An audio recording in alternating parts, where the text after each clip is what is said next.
Shandong Taishan of China went into their 12th season in the top tier of Asian continental football with a match against Australian side Central Coast Mariners, who returned to the AFC's biggest stage after a 10-year absence.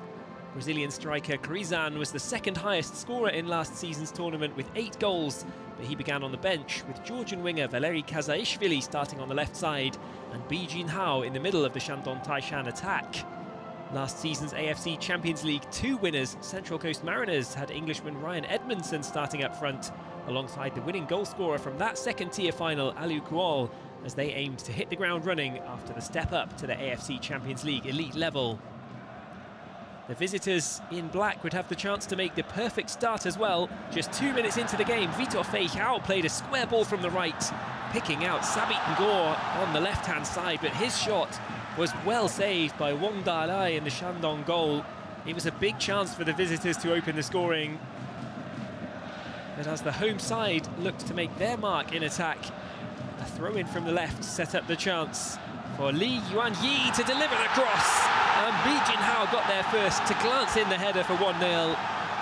The guests had enjoyed more of the ball early on, but it was the home side who hit the front after just 8 minutes.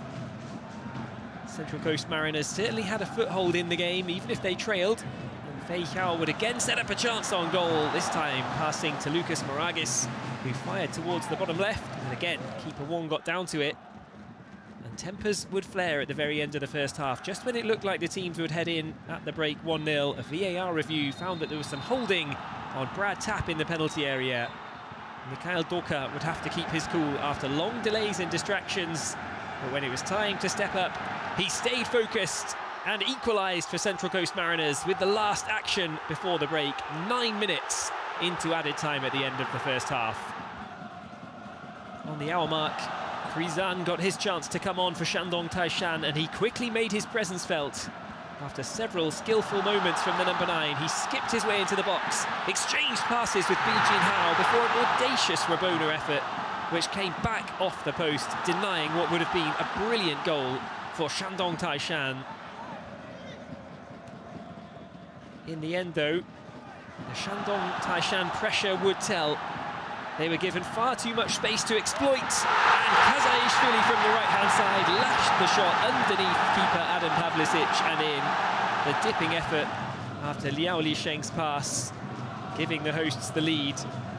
Central Coast Mariners had a huge opportunity just 4 minutes later to hit back at 2-2, but instead Trent Sainsbury's header came back off the post and away from close range, and the home side were not in such a wasteful mood. They would make their visitors pay. Liao Lisheng sent a looping pass through into space for Qazaishvili, and his delightful chip over the goalkeeper just exuded confidence, and the man they call Vako made it 3-1 with just a couple of minutes left to play. There was still one more chance to come for the home team. Qazaishvili was the one to switch the play this time, over to the right-hand side at the end of the 90 minutes. Pedro Delgado picked up the ball, had a dipping and swerving effort, but it came back off the woodwork to help out Central Coast Mariners, but it would not be enough to earn them a point. This was just the start to life in the AFC Champions League Elite that Qazaishvili and Shandong Taishan were after. They were tested at times by their Australian opposition, but in the end, the Chinese side ran out comfortable winners.